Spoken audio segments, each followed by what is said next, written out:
two, One, thanks for joining us. This is Live with Miami's Community News, and our guests today are Tyra Phillips with the Farm Bureau. That's for folks up here. It's down south, and to my left is Ernie Thomas, the president of Horse Country Miami, which is between Bird and Sunset. All right. Hey, good morning, Ernie. Good morning. So, and thanks for being here.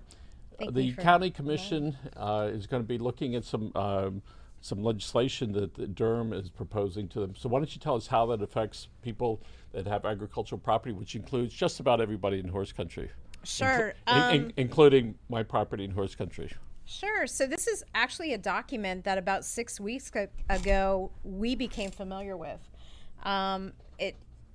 We're hoping that maybe this will be something legislatively that will come to the table down the road. But right now it was just a guidance, so to speak, that Durham came out with. And we learned about it happenstance. At the time of discovery, it really wasn't made clear that there was any need for any such guidance. And although members of the agricultural community support the efforts of Durham generally to ensure public health and safety, they also feel that this appears to be more of a solution in search of a problem that would bring unnecessary cost to the agricultural community as a whole. So that's where we got together and decided that we needed representation to at least start talks with Durham to represent. And it's not just the agriculture community. I think this has kind of the ability to be more widespread. So yes, we look at it down here and see deep South Dade, but you as well up in horse country, you guys have properties that are 2 to 5 acres or more, if I'm Yes. not mistaken. we do, and they're not what I would call uniform in their use. Yes, they're agriculture, but it's everything from mostly horse farms to a few groves to aviaries to you name it. So it's not I guess what you'd consider a similar type of use what you might see down south. Right. So a couple of questions. You mentioned that that the Farm Bureau became aware of it about less than 2 months ago. Yes. So the county, was that the county that started this whole process without informing, or is it just they informed but hadn't reached everybody yet? No, this was just Durham. This was kind of like an inter-office memorandum. This was guidance that they were going to just set in stone without any further input from the agricultural community whatsoever. It almost seems, and again, I'm just coming up to speed on this because it's fairly new for me. It almost seems as though it's legislative feels legislative as opposed to policy. Right, and I think normally, and I'm probably just guessing at this, these are the type of things that the county commissioners would hear. They would put it in an ordinance. So that, I think, also struck us kind of as an odd situation, that this was just a document, that this was going to be guidance, and it was going to be implemented. So there really wasn't an effort to try to reach the agriculture community? No, for any insight whatsoever, no. No, for no comments? Nothing, no. We know that in the federal government, lots of times they say, okay, there's a 90-day comment period, and they look at all those things, all right? And whether or not they made up their mind is secondary, but the people want to know that they had some input. So what, if if Durham and the county enacted this, what might it mean? A lot of costs to the agricultural community. There's certain, what they're basically saying, I guess in a nutshell, to make it easier for all of us to understand, and me included, was that they're saying all agricultural properties Listen up, are folks. tainted because they're agricultural properties. Therefore, all this testing needs to be done at the cost of the person that owns that property. So, first and foremost, the protection of personal property rights is our main concern. And it should be everybody's main concern. Because again, just because it starts with ag doesn't mean that it's not going to kind of tumbleweed. And by the way, I might add that specifically in horse country, all right, that I know for a fact my property, all right, I've lived it for, I hate to say it, almost 30 years, all right, there was none of that stuff that they're implying that was going on. So we know right off the bat that there are certainly areas that are not tainted, all right, Now, when they say tainted with what might they? Um, so they're referring to like on certain properties there might be a storage shed that would have chemicals if it was spilled. But instead of just saying we're going to test that area, they want to test the entire piece of property, which would be a huge cost to a farmer. So if somebody has 20 acres, they want to go and they want to test the whole thing. Right. And then They have a scientific methodology on where they would test. So let's say they go and they test the property and it comes up, if you will, in this generic term, tainted. Then what? Then there's what they call phase 1 and a phase 2.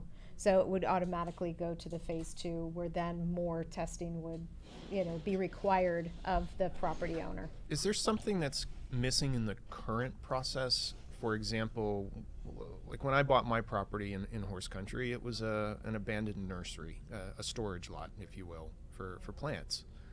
And part of my process of buying that as the buyer was to do an environmental study. So I paid to have that done. I wanted to know what I was getting into. I wanted to know what remediation potentially I would have to do before I built my farm and created a pasture and planted a grove.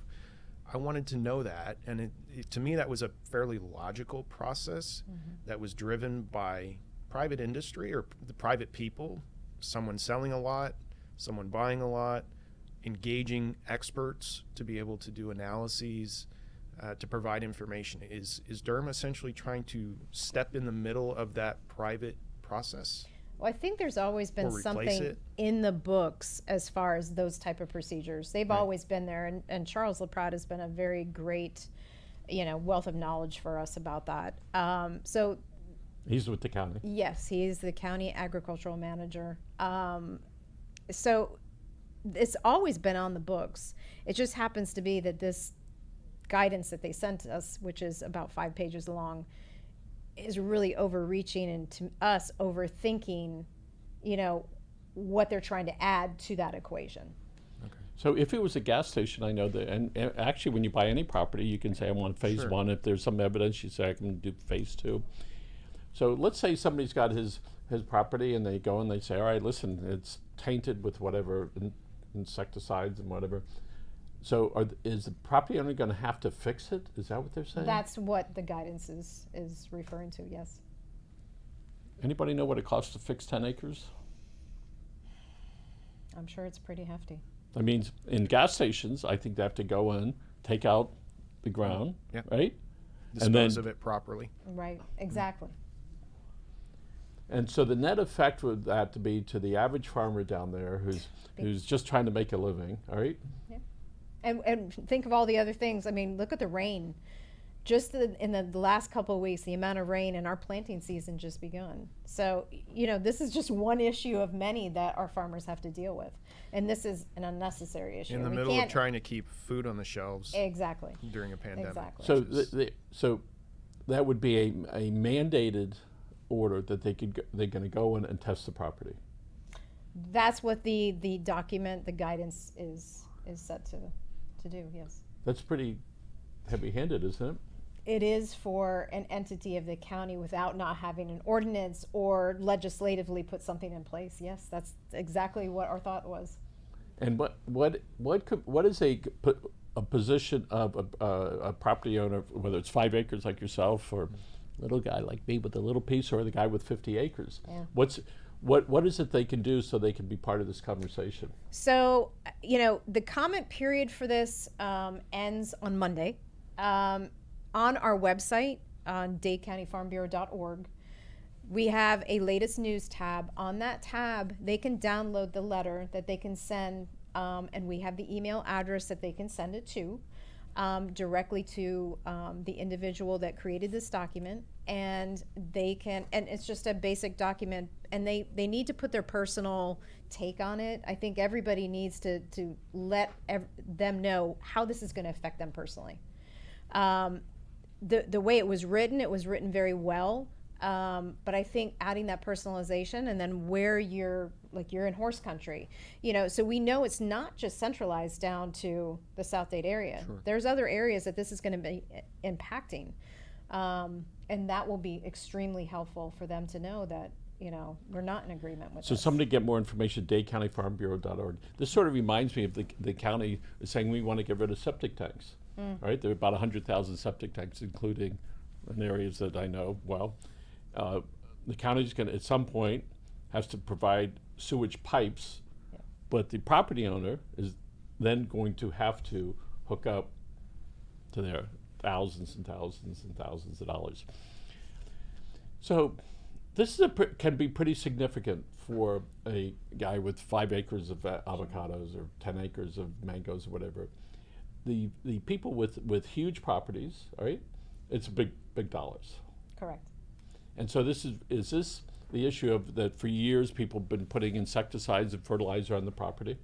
Is that what this is about? Well, this was a discussion we had the other day that the average homeowner uses more pesticides and fertilizers. They don't read what the requirements are. They just dump it on their properties. They are more of a detriment to, our ecosystem than farmers are. Farmers have best management practices that they have to follow. It is to the T.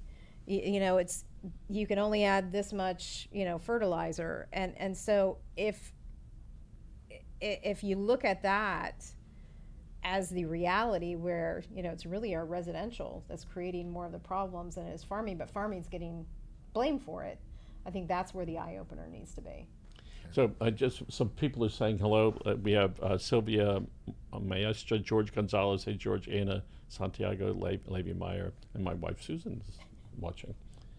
So what now? Come 16th, comment period is over, and then what happens? Well, yesterday, just to kind of give everybody an update, they did have an initial meeting. Our longstanding members in the ag community met with Mr. Mayorga from Durham. So the dialogue was opened, but there is a long way to go. And like I said, I really think that gathering, and you don't have to be a farm owner. I think that, the realization is that this overreach could affect everybody. So having everybody's involvement in it, I think is very, very important. So Ernie, about agencies, governments trying to overreach and have this ideal, if everything could be way up here, it'd be wonderful. But the reality is, that would be like, we don't want any pollution, we don't want anything, we want all food to be healthy, we want to be able to walk down the street and not get COVID. And Michael, we all want that. Yes. I think that's without dispute. I think we understand the role of Durham and the good they do for all of us. But we need to be careful to make sure that if there's something that should be legislated, it should be done by people that we elect. So if it's going to affect our property values, our property rights, those kinds of things, it shouldn't be done through policy. It should be done at the commission, and the commissioners should decide. And if the people disagree with those commissioners, then they have the right to either fire them, or if they agree, they have the right to hire them and keep them. So from my perspective, again, keeping the environment, front and center, super important. But we can't treat all ag the same. That's an issue that I have with this. And number two, I think the proper way to hear this issue out is in a public hearing in front of the commission. And along that line, Ernie, Tyra, one of the things that we like is transparency. Mm-hmm. Open government, you ought to be able to see through it and everything. I just became aware of this a couple days ago, and within 6 or 7 weeks. I can tell you, when the county decided they were sick and tired of people claiming ag exemptions, they sent out letters to everybody that had ag property. You have to produce something to show us that your property is currently being used for the ag uses that you've applied. And then everybody got together, besides getting hysterical, but then they went and they did that. Do you know if any of the farmers, the affected people that own agricultural property, got notification? I think we all got it at the same time, but we have one farmer in particular that, and this is... And when was that? This was about 6 weeks ago. So but he's been dealing with an issue since late 2017. And so he has a 20-acre piece of property that he farms. He sold a family member 5 acres. They were going to build a house. And this is where it started. The hoops and the money that they've laid out is incredible, and this is a prime example of how this is. And you know, talking to the building people, the problem they had with Durham was, you know, they'd go to buy agricultural land, they'd go to build on it, and the rules would always change every time they go to build. And they were like, we would really like a great set of guidelines, so every time we come out here to do this, the rules don't change. And I think that's where, you know, it kind of got into a convoluted mess in that respect. So if there was a person of authority and power that could do something for the people that own ag property, and they could do something about this, what would that thing be? What would you want them to do? Well, I think they need to confer with the agricultural community. That's the best people to be able to help. I don't think the guidance is going to go away. Okay, it's not just going to disappear.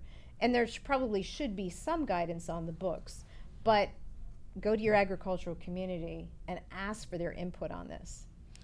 And Ernie? I totally agree, and I think, you know, hearing from the entire agriculture community without, you know, kind of being, it sounds like laser focused down south. In horse country, we have a different set of or different type of agriculture in Redlands as well. I can't imagine the additional burden that would put on the property owners, for example, who just have a horse farm, to have to go through all these additional hoops and expenses. Quite frankly, it's going to reduce the values of our properties. And I know that's a problem for farmers that are trying to get loans to be able to continue to operate their business. I know it's a problem for people who are trying to sell or retire from their business, for example, in horse country. So it's a problem. Well, I'm not that person. I'm not retiring yet. All right. I'm not either. So what I'm hearing you say is, hold on, County Commission. Why don't you go through a real comment period where you know the people have been notified, so that you can have information going in, so you can look at it, because God only knows everybody's in a different opinion. And as you're saying, it may not go away, and I don't think you're asking for that, but the input should be there, things that we as community just haven't thought about yet. Because that's what people want. They want to be open. They want to participate. All right. They want to be able to say at the end of the process, "Gee, we tried our best, and this is what we were able." And Ernie's worked on many things in horse country, that the two sides are there, and then they figure out something that everybody can be in the okay range. All right. Mm-hmm. So who's the local county commissioner up there? Is that Keona McGee? Is that who's now? For District 9, yes. That's mostly Commissioner McGee. Listen up, please call Tyra Phillips at the Farm Bureau, all right? Or you can call Ernie over here and talk to him about horse country. It's really important. It's important that, and I know you know this, it's important for people to have inputs, because people want to feel good about part of their government. We have essentially a new commission, right? Absolutely. Lots of new people, lots of new ideas. I think they're being sworn in today. By the way, congratulations to the first woman mayor. Mayor Cava, so congratulations, and I think we're going to be talking today at 3, so congratulations to you and to the other commissioners. So if you were in front of the county commission on Zoom or standing there, and they invited you in a public meeting about this, what do you want to tell them? I think Ernie said it best. It's really about the protection of property rights. You know, at the end of the day, you know, to have an entity tell a property owner, you know, what kind of, and it does devalue land. I mean, the way, and these are all concerns. So I think it really needs to hit that nail home, that the protection of individual property rights is first and foremost. Yeah. There were stories about, government, you cannot come on my property. Do not come on my property, all right? That's going to happen if they don't have input, all right? And then God only knows what the end result can be. And for the guy that's got 5 acres down there, or an acre and a half, that is just as important as the guy that has 50 acres or 500 acres, all right? Because if anything, maybe to the smaller guy it means more if he's got, you know, a couple acres and he's growing stuff, and he's got his horse there, and absolutely a couple little goats those and initial some chickens. Do they have hawks down there? Oh, sure. All right. Yeah. And hawks flying around. All right. So anyway, if the mayor's sitting there, or who's going to be the chairman? You know, the chairman. Are they going to elect a chairman? They're going to elect a chairman. That's yet to be determined, but I think it's starting to coalesce around one. Okay. Do we have a couple people that are out front yet? Do we know who they are publicly? Not publicly, no. Oh, okay. Well, anyway, chairman, mayor, just slow it down a little bit, right? Yes, Make sure that the people who have agricultural property get email, get letters, allow these groups to meet, all right? So and with Durham, all right? Yes. With the county representative, if that's appropriate, so they can get the concerns of the neighborhood, all right? That's important. Very important. What else would you like? Tell us about some good things that's going on with the Farm Bureau and providing food for all of us in Miami-Dade County. Well, the good thing is planting season has begun. So, and as you know, but maybe a lot of other people don't know, we are the winter breadbasket of the United States. So what we grow here during the winter kind of helps feed everybody else. So we're excited about this growing season. I know we've had a lot of rain, and that's worried a lot of people, but we have good thoughts about this year. We have Farm City Week coming up. Farm City Week is usually something that Dade County Farm Bureau does just to kind of celebrate our farmers. Unfortunately, because of COVID, we aren't able to get out and kind of do what we have done in the past, where it's kind of like going to a certain location, meeting people, letting them know about our farmers down here, our farming community, what Dade County Farm Bureau stands for. So, I mean, we might be doing something a little different this year, maybe virtual like everybody else is. I'm still learning my way through that. But yeah, I mean, we've got there are positives. I mean, I think that there's so much negative, creating that we got to hit those positives. What is the winter wedding capital of the country? What is the winter wedding capital? Yes. I think we are. Aren't we Yes. in the Redland? Yes. Yes, how about that? Son of a gun. You might know this person, I don't.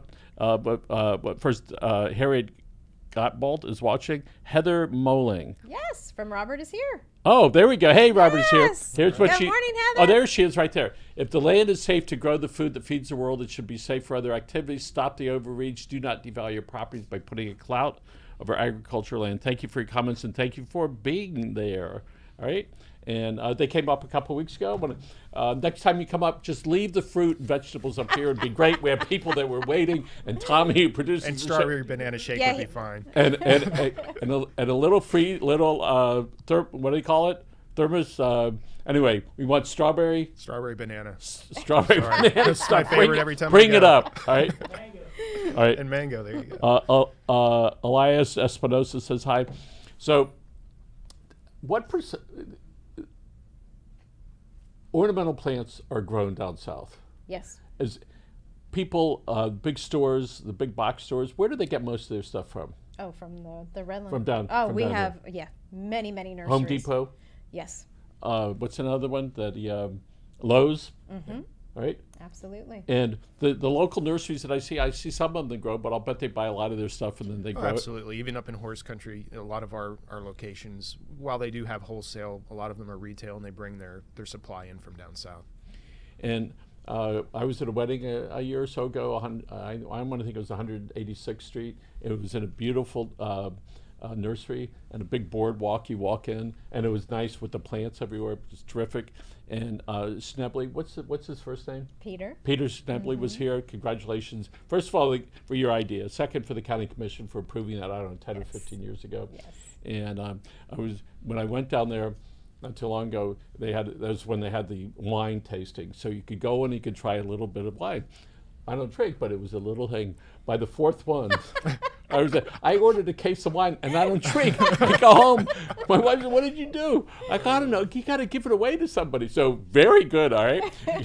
He's a good salesman, right? Yes, it was perfect. And it's a great product. Yes. Oh, wonderful agritourism. So, we've gotten more familiar with that as far as that particular type of a business to try to make agricultural property work for, its owner. So what are some things that the Farm Bureau is going to be involved with? Let's say this gets under control and the county commission says, all right, hey, Durham, we're going to hold off. We want everybody to be notified. We want to know they were notified. All right, there's so many different ways that they can do that, and have a series of public meetings in the affected areas, right? And then come up with some legislation that works for everybody. Obviously, a lot of people are going to object to a lot of it, but Sure. I think as people, all we want is know that somebody listened, right? Correct. So, what are some of the things that the Farm Bureau does for its members? So, I mean, this is the biggest part of it, Yes. being that voice for our farmers. bringing everybody together collectively to hear their ideas and then be that representation for them. This isn't the only issue. I mean, this is one of the biggest ones. We have water issues, but the water issues have been ongoing for many, many years. So illegal dumping. There's a lot of things that we're ready to go in front of this new commission to be able to talk about and find solutions to some of these things. Well, hopefully all those folks that promised everybody a lot of stuff, this is your time, especially at the beginning, guys, wherever, I think it's that camera over there, all right? Yep. This is the time, all right, to stand up and help some people. I remember that South Dade feeds a lot of people, Yes, we right? do. And I know a lot of folks down there gave away a lot of food, all right? And I wanted to share one thing, that there was a farm giveaway, food giveaway about 4 months ago, and we had one of the gentlemen on here, and we were talking about it. Somebody saw the show and donated $5,000 to buy food. Beautiful. Very moving. It was just like, sometimes you get to, something happens because of something that you do. So what would you say, if you know, what would be some of your goals so far for next year, 2000, what year is it? 21. 21, and it's right around the corner. That's the Yes. scary thing. Yes. So what's besides the this item with Durham, what are some of the big issues that the farmers are going to need to deal with? Well, I think that COVID kind of threw everybody, and not just the agricultural community, everybody a big curveball.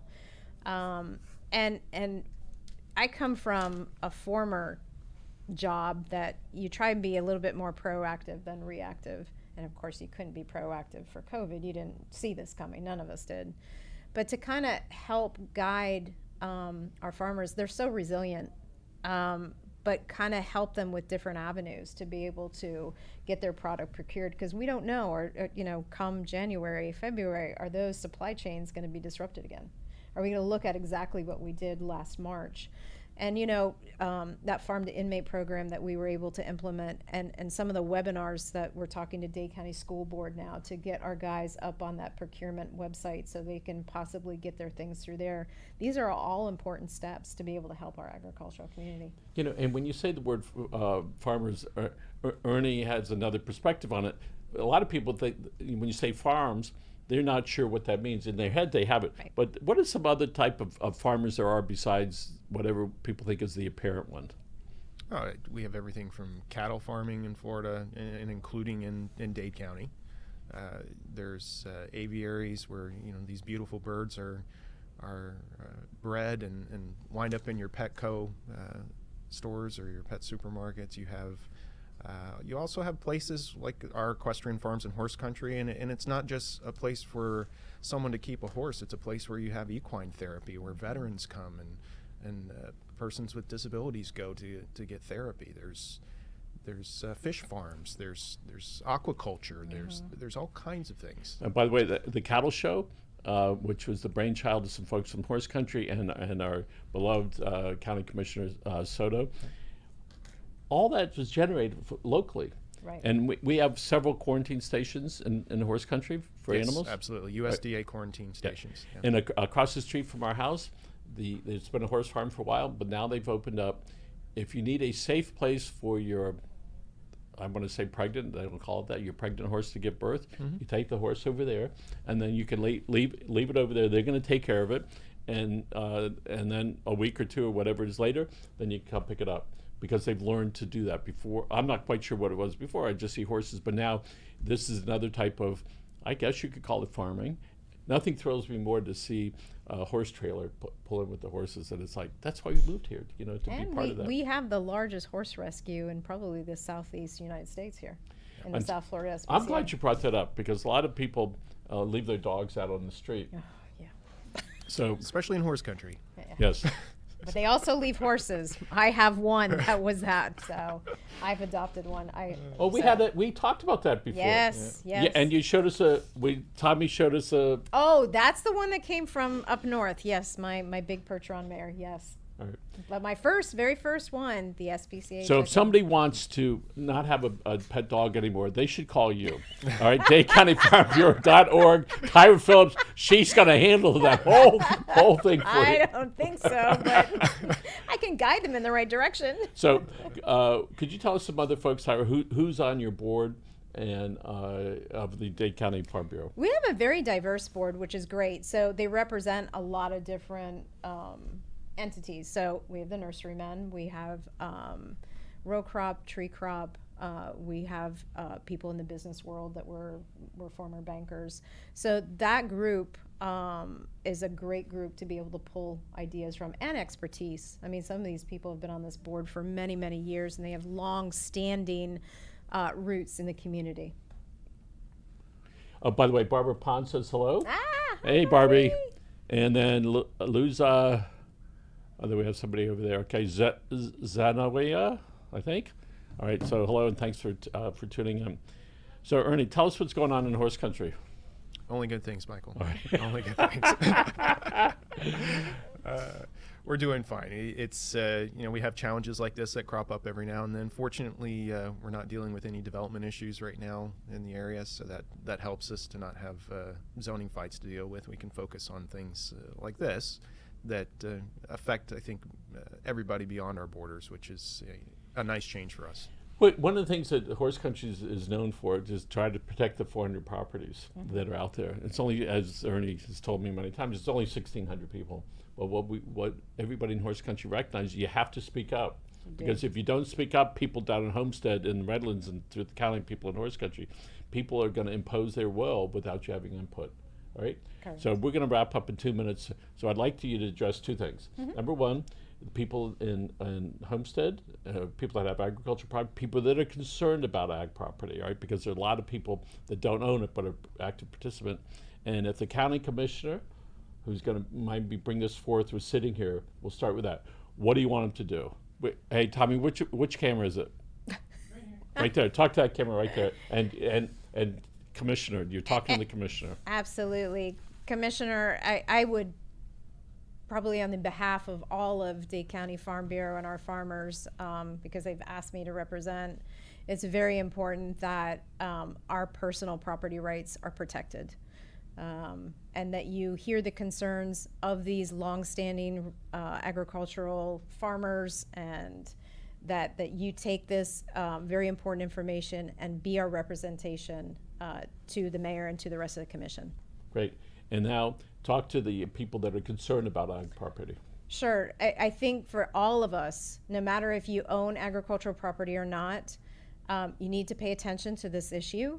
You need to go to our website, dadecountyfarmbureau.org, look at the letter. If you have any questions, my information is there. Please reach out to me. I'd be happy to talk to you, because if it starts here in Dade County, I don't think that it's not going to end here. It'll go to Broward, it'll go to West Palm Beach, and it could go up the state.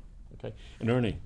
No, I just add to that the issue of property rights and making sure that our elected officials are the ones who are legislating these things, and that we're not legislating through policy within departments is not just a one issue problem. We need to make sure that across the board, if you're asking how it affects everybody, that's how it affects everybody. This is an example, potential example, and I think we need to make sure that the people are heard. In this case, it's the agricultural community, but it could be, someone else. Correct. All right, we're going to wrap up just in a minute, but I want everybody to know when guests come in, we take their temperature, wash your hands. We have glass over here, and what do we call this? Acrylic, plastic glass, whatever it is. All right.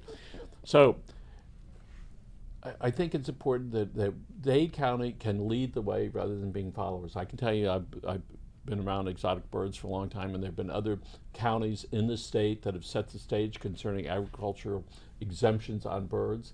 Once that happened, it's spread.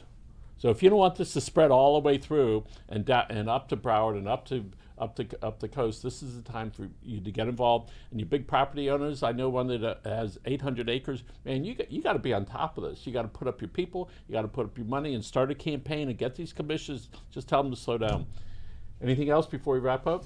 I think we covered it all. Okay. Ernie? Thank you. Thank you for the That's it. opportunity. Thank you, Michael. My pleasure. Again, Tyra Phillips with the Dade County Farm Bureau. Ernie Thomas is the president of Horse Country Miami, and I'm Michael Miller. And this is Live with the Community News. And I want to thank Tommy for producing the show. Folks, have a great day, and thanks for joining us.